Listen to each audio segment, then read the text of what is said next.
Hello friend, good morning. আমি অনুভা, এডি ফ্যামিলিতে সবাইকে স্বাগত। আজ রবিবার আর এখন কিন্তু সময় সকাল 8:30। আর এখন থেকে আমি তোমাদেরকে সাথে নিয়ে আমার আরও একটা নতুন ব্লগ শুরু করলাম। আই হোপ আজ ব্লগটা তোমাদের একটু হলেও ভালো লাগবে। প্রতিটা সংসারের কাজকর্ম কিন্তু একই রকমের হয়, কিন্তু কাজ করার ধরনগুলো আলাদা আলাদাই হয়। তো দেখো, আমি কিন্তু সকালে উঠেই টুকটাক যে বাসি কাজকর্মগুলো করতে হয় আর কি, যেগুলো জল ছড়া দেওয়া, ঘরের সামনেগুলো একটু করে মুছে নেওয়া, সেই সব কাজ আমার মোটামুটি হয়ে গেছে।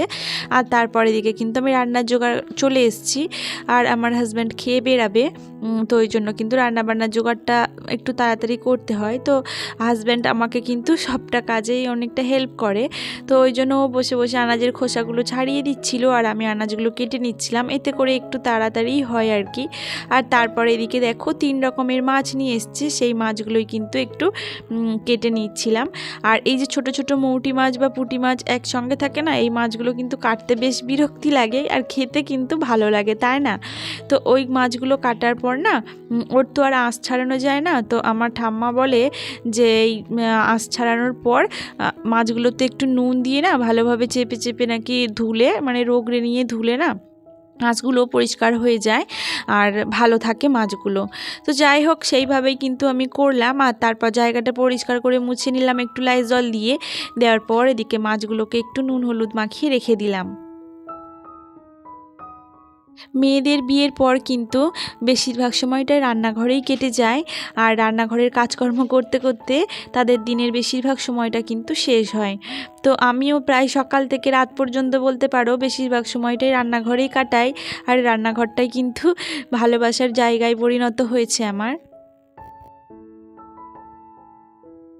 আর যাই হোক, দেখো কথা বলতে বলতে এদিকে কিন্তু মাছগুলো ভাজাও বসিয়ে দিয়েছি। আর মাছগুলো ভাজাও হয়ে গেছে। আর কেন জানি না, নোনা মাছ আনলে কিন্তু এরকম ভাজা করতে গেলে আমার মাছগুলো প্রায় ভেঙে যায়। তো কেন হয় এটা বুঝতে পারি না। তো যাই হোক, একটা মাছ ভাজার পর আরও মাছ কয়েকটা ছিল, বসিয়ে দিলাম ভাজা। আমার হাজব্যান্ড আমাকে টুকটাক কাজে সাহায্য করে বলে কিন্তু আমাকে অনেকে অনেক কথা শোনায়। তো আমি সেই সব কথাগুলো খুব একটা গায়ে মাখি না। আর গায়ে মাখলে কিন্তু রোজ দিনই ঝগড়াঝাটি ঝামেলা হবে, যার জন্য কিন্তু এসব কথা আমি কানেও নিই না। আর আমার হাজব্যান্ডকে তো আমি বলি না আমাকে সাহায্য করার জন্য, ও নিজের থেকেই দেখে যে আমি খুব তাড়াহুড়া করে রান্নাবান্না করছি ওদেরকেই খাওয়া দেওয়ার জন্য টাইম মতো, তাই কিন্তু ও সাহায্য করতে আসে আমাকে। আর আমার হাজব্যান্ড বোঝে যে আমি মানে বাপের বাড়িতে খুবই যত্নে আরামে মানুষ হয়েছি, যার জন্য আমি এত তাড়াহুড়া করে এত কাজ একসঙ্গে কিন্তু করে উঠতে পারি না। যার জন্যই কিন্তু ও আমাকে একটু সাহায্য করতে আসে, আর সেটা ওর ইচ্ছেতেই ও আসে।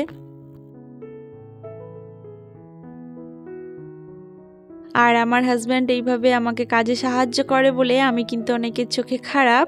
তো খারাপ মানুষ যখন, খারাপ হয়েই থাকি, ভালো হওয়ারও কোনো দরকার নেই। আর এটা বলে যে নিজে ভালো তো জগৎ ভালো, কিন্তু এটা সম্পূর্ণ ভুল কথা। এখন যেটা মনে হয়, এখনকার দিনে কিন্তু নিজে ভালো হলে কখনোই জগৎটা ভালো হবে না। তুমি যতটা ভালো হবে, মানুষ কিন্তু তোমাকে ততটা পরিমাণে ঠকিয়ে দিয়ে যাবে। তাই এই কথাটার উপর আর বিশ্বাস করে নিজে ভালো হওয়ার কোনো প্রয়োজন বোধ করি না।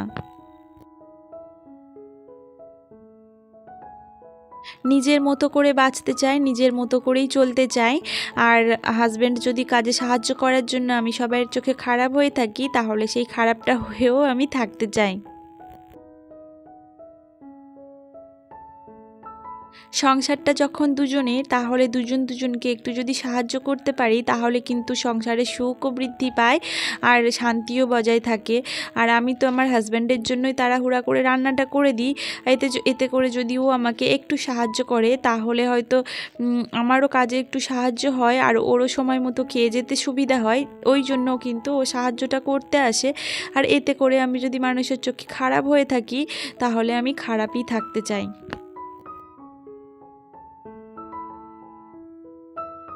আর আমার হাজব্যান্ডকে অনেকবার বারণ করেছিলাম যে আমার কাজগুলো না সাহায্য করে দিতে, কিন্তু ও নিজের থেকেই সাহায্যটা করতে আসে। আর ও বলে যে যে যাই পারে বলে বলুক, এটা তো আমাদের দুজনেরই সংসার, তো দুজনে মিলেমিশে যদি কাজটা করতে পারি তাহলে কাজেরও সুবিধা হয়। তো ওই জন্যই কিন্তু ও সাহায্যটা করে। আর মানুষ তো থেকে শেখে, তাই না? তো ওই জন্য আমি কিন্তু আগে এইসব জিনিসগুলো ভীষণ পাত্তা দিতাম, খুবই গুরুত্ব দিতাম। আর এখন আর সত্যি বলতে এইসব জিনিসগুলোর একদমই গুরুত্ব দিই না। সবসময় মনে করি যে আমার হাজব্যান্ড যেখানে আমার পাশে আছে সেখানে সেকেন্ড কোনো ব্যক্তির কথার গুরুত্ব দেওয়ার এত কোনো প্রয়োজন নেই।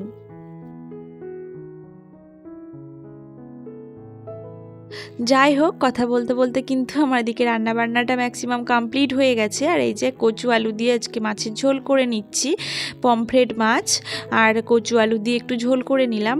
আর তার এদিকে দেখো ভাতটাও বসিয়ে দিয়েছি। আর আজকে লক্ষ্য করলেই বুঝতে পারবে যে আমি কিন্তু একটা নতুন জিনিস ইউজ করছি রান্নাতে।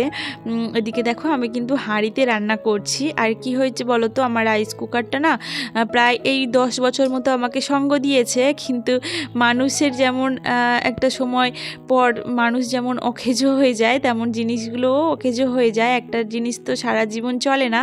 তো ওই জন্য আমার রাইস কুকারটাও খারাপ হয়ে গেছে। খারাপ হয়েছে বলতে জিনিসটা একটু তলার দিকটা না একটু সামান্য ফুটো হয়ে গেছে, যার জন্য ওটাতে রান্না করতে আমার হাজব্যান্ড একেবারেই বারণ করে দিয়েছে। বলল যে যদি ওটাতে রান্না করি, বাই চান্স যদি মানে ভাত রান্না করতে করতে যদি তলাটা ছেড়ে যায় না, তাহলে কিন্তু একটা বড় বিপদ ঘটতে পারে। যার জন্য অল্পে অল্পে ওটাকে এবার গুছিয়ে রেখে দিয়েছিলাম। আর ওই যে রাইস কুকারটা আমাকে কিন্তু অনেক বছর সঙ্গ দিয়েছে, প্রায় 10 বছর। আর ওই জিনিসটার প্রতি আমার একটা আলাদা মায়াও এসে গেছে। তো যেমন একটা ছোট্ট বাচ্চার মতো ওকে কিন্তু বাচ্চার মতোই যত্ন করতাম। তো যাই হোক, যত্ন করলেও যে জিনিস থাকবে, বা যে কোনো মানুষকেও তো যত্ন করে, তো সেই মানুষটাকে চিরদিন বেঁচে থাকে বলো। তো তেমনই কিন্তু আমার জিনিসটাও যত্নের পরেও কিন্তু অকেজো হয়েছে। তো যাই হোক, সেটাকে অল্পতে আমি রেখে দিয়েছি। তো আমি ওটাকে কখনো হারাতে পারবো না, ওটা যেমনই হোক তেমনই আমার কাছে রেখে দেবো কিন্তু। আর ওই যে হাঁড়িটা, ওটা আমার শাশুড়ি মা দিয়েছে। তো ওই হাঁড়িতে করে কিন্তু আজকে রান্না করলাম। আর 3 জনের ভাত, আর এখন তো অল্প রান্না হয়, যার জন্য ছোট্ট হাঁড়িতে কিন্তু আমাদের 3 জনের খুব ভালোভাবে রান্নাটা হয়ে যায়। তো ওদিকে রান্নাবান্না সব কমপ্লিট করে এসেছি। আসার পরে এদিকে কিন্তু আমি জামা কাপড় কিছু ছিল সকালে কাচা হয়েছিল, তো সেইগুলোই কিন্তু গুছিয়ে ভাঁজ করে নিচ্ছি। আর তারপর বিছানাটা তো সকালে একবার তোলাই হয়, আর তারপর কিন্তু আবারও নোংরা হয়। আমার তো দুটো বাচ্চা, আমার হাজব্যান্ড আর আমার মেয়ে দুজনে বিছানাতে বসলেই কিন্তু বিছানাটা গুলিয়ে একদম ঘন্ট করে দেয়। আমার ভিডিওগুলো তোমাদের কেমন লাগছে একটা করে কমেন্টস করে কিন্তু জানিও। আর আমার ভিডিও যদি ভালো লাগে তাহলে একটা করে লাইক দিও। তোমাদের এক একটা লাইক কিন্তু আমাকে ভিডিও করার জন্য অনেকটাই উৎসাহ জাগায়। আর আমার চ্যানেলে যদি নতুন বন্ধু হয়ে থাকো তাহলে আমার চ্যানেলকে সাবস্ক্রাইব করে আমার ছোট্ট পরিবারের সদস্য হয়ে যেতে পারো। আর যারা অলরেডি আমার চ্যানেলকে সাবস্ক্রাইব করে রেখেছো তাদেরকে কিন্তু অনেক অনেক ধন্যবাদ। আর এই যে চলে এসেছি উপরে, কিন্তু এই যে বাথরুমের ডেকচি, এটা মানে এতে করে জল ভরে স্নান করি আমি। তো এটা জল সব সময় থাকে বলে না বেশ একটা কষ পড়ে, জলের কষ, তো আর দেখতেও বেশ বাজে লাগে। যার জন্য এটাকে একটু পরিষ্কার করে নেব। আর এটা পরিষ্কার করার জন্য কিন্তু 5 টাকার কামাল। দেখো, এই যে কৌটোর যে পাউডারটা দেখালাম, এটা কিন্তু মাত্র 5 টাকা দাম। তো এই পাউডারটা দিয়ে কিন্তু আমি ওই জলের ডেকচিটা আর মগটা কিন্তু একটু বুলিয়ে রেখে দিয়ে আসলাম, মানে ওটাকে একটু ঘষে অল্প একটু নিয়েই কিন্তু পাউডারটা ওর গায়ে মাখিয়ে রেখে দিয়ে আসলাম। বেশ কিছুক্ষণ ওটা মাখতে থাকুক, মানে একটু মজতে থাকুক। তারপর আমি এদিকে চলে এসেছি ঘর বারান্দাগুলো একটু পরিষ্কার করে মুছে নিতে। আর সকালে না ঘরগুলো ঝাড় দিয়ে নিয়েছিলাম, তো সেটাকে আর ভিডিও ক্যাপচার করা হয়নি। ঝাড় দেওয়ার ফলে ঘরগুলো বেশ পরিষ্কারই আছে, ওই জন্য এখন মুছে নিচ্ছি। আর এখন বেশ বেলা হয়েছে, তা এখন মুছছি আমি তখন প্রায় 12:30। আর সকালে করে একদমই মোছার আমার সময় হয় না, কেননা রান্নাবান্নার জোগাড় করতে হয়। আর কি বলো তো, একটু সকাল সকাল উঠলে হয়তো সব কাজ কমপ্লিট হয়ে যায়, কিন্তু আমি সকালে উঠতে পারি না। আর 6:30 না বাজলে ঘুমও ভাগে না। আর 6:30টায় উঠলে আমার সমস্ত কাজও হয় না। তাই জন্য কিন্তু ঘর দুয়ার মোছামুছিগুলো আমি একটু বেলাতেই করি।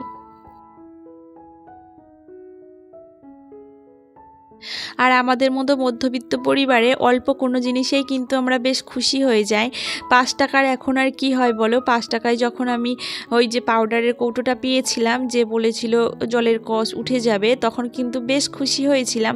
তবে একটু মনের মধ্যে দোটানা ছিল যে হয়তো হবে না, ৫ টাকাতে কখনো কি পরিষ্কার হয়?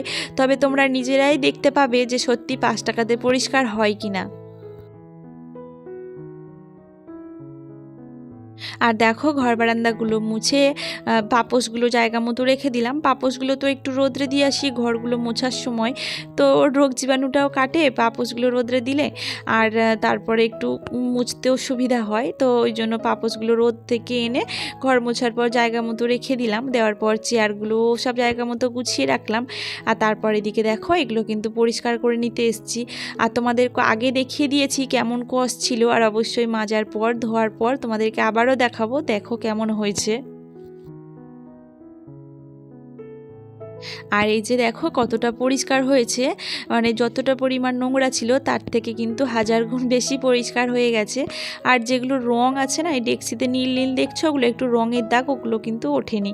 আর জলের কসটা বেশ পরিষ্কার হয়ে গেছে। তো ওটা পরিষ্কার করার পর চলে এসেছিলাম কিন্তু স্নান করে নিতে। আর স্নান টান সেরে দেখো সিঁদুর পরে নিচ্ছি। আর আজকে ভিডিওটা কিন্তু আমি এই পর্যন্ত শেষ করে দেব। তো আজকের ভিডিওটা কেমন লাগলো তোমরা কিন্তু অবশ্যই কমেন্টস করে জানিও।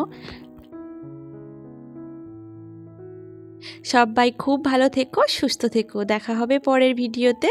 টাটা।